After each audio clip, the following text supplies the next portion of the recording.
Hello, everybody. Now, recently, the Russian Foreign Minister, Mr. Lavrov, he has called for the revival of what is called as RIC, Russia, China, India Alliance. Russia, China, India Alliance. Now, this troika, this trilateral alliance, they say is necessary for checking the unilateralism of the world, because the US again is taking measures which are unilateral in nature.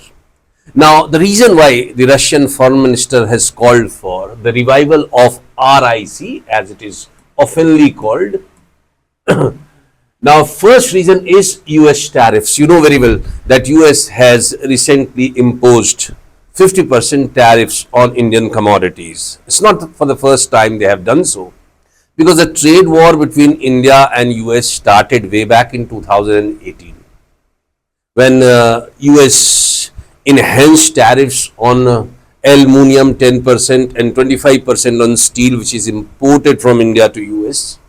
There's a backgrounder to that, and also later on was responsible for removing the GSP, Generalized System of Preferences, which gave India certain incentives for exporting commodities to US. So that earlier happened.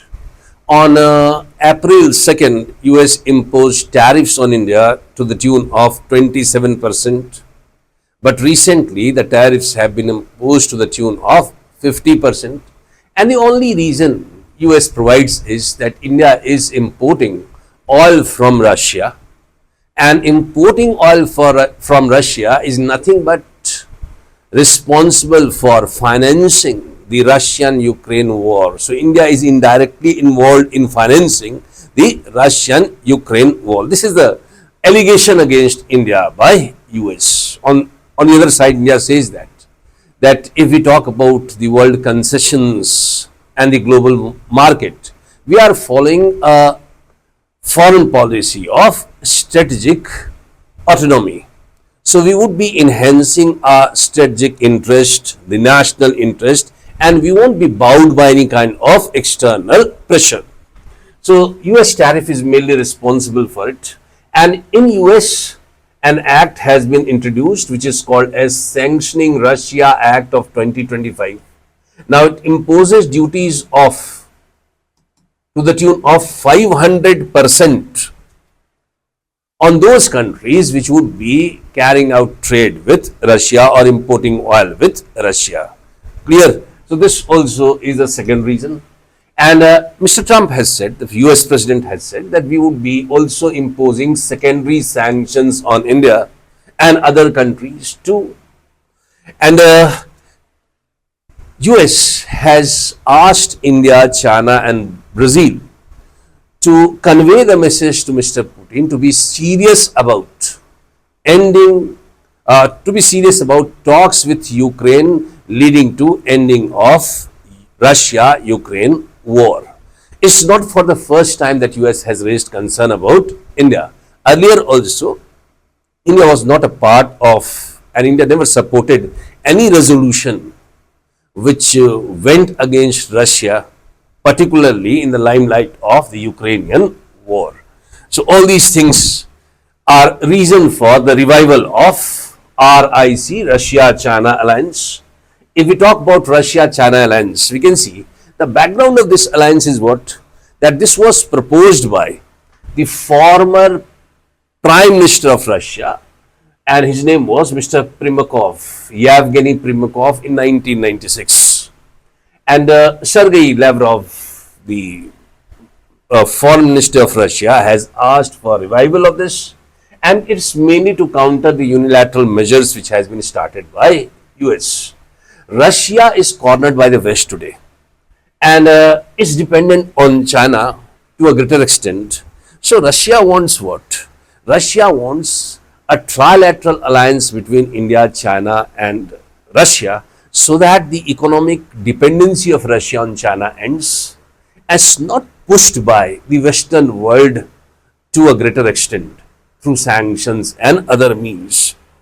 And also the concern is that Russia has recently said that the NATO members are drawing India into anti-China intrigues. Anti-China intrigues means the stand taken by India these days goes against China. So there is a sajish by the NATO members to put India into the anti-China intrigues. So all these are the background of RIC. Now, as far as RIC is concerned, if we want RIC to be a success, because RIC, when it was formed, three of the fastest growing economies of the world were there: Russia, China and India. Although Russia was way behind, but India and China are the fastest growing economies. They are called as the Asian giants. But the impediments in this alliance is what? Mainly the conflict between India and China. And the conflict between India and China, particularly of 2020, the Galwan conflict, in which a number of Indian soldiers were killed and a number of Chinese soldiers were also killed. So the Galwan crisis of 2020, COVID-19 pandemic also was responsible for acting as an impediment, obstacle for this alliance. And we can see also over the years 2018, 2019, India signed a number of agreements with US and was drawn closer to US through STA, Strategic Trade Alliance, or suppose the Industrial Security Annex, or suppose the LEMOA, the COMCASA, BECA, all these agreements were there through which India was drawn closer to US in a strategic manner. Now, as far as the strength of this alliance is concerned, the strength is what? 40% of world's population is in these countries, these three countries, and 1/3 of world's GDP is in these three countries.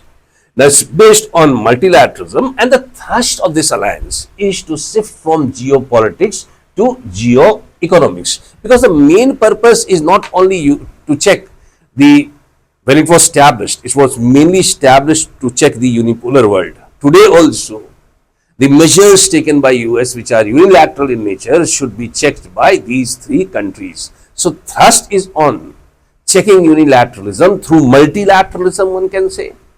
Through multilateralism, one can say. But remember that one of the main objective is trade and commerce. So we are looking into shifting the geopolitics into the geoeconomics aim. So that's also one of the strengths of this alliance. As far as India's foreign policy dilemma is concerned, India's foreign policy dilemma is what? Today India's foreign policy is based on strategic autonomy. It means that we would be enhancing our strategic interest, we would be enhancing our national interest without any kind of external pressure. No one can put pressure on us that you have to maintain this kind of relationship with this country or that kind of relationship with that country. So that should not be there, because India is a new India nowadays. Now, India acted as a bridge, and it acted as a bridge from global north to global south. It's a leader of the global south. We say that we are leader of the global south. We acted as a bridge. Now, this is going to be impacted because of the RIC. Now, we already have realized that after the Operation Sindoor and also the imposition of sanctions by US, that for India it is very hard to be a part of the Quad, the Indo-Pacific Alliance. Very hard, because nobody supported us. And the main country is responsible for imposing sanctions on us.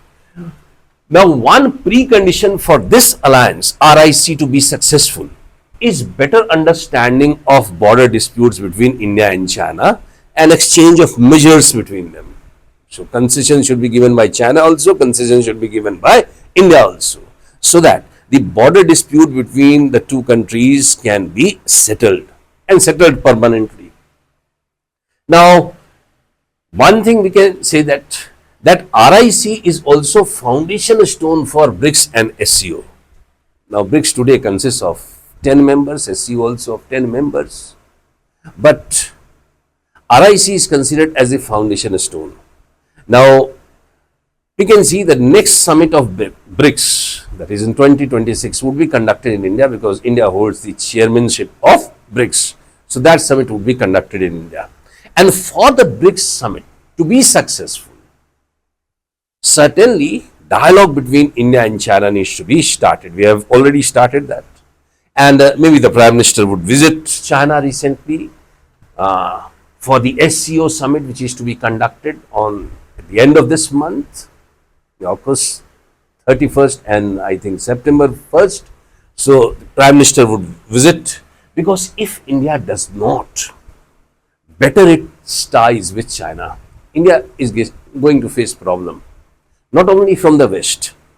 There will be challenges not only from the West, but also from the Western and the Eastern front of India. Why? Because China is going to support Pakistan. China is going to support Bangladesh. And you know that these two countries flank India on the Eastern and Western side. So choices of India should be there.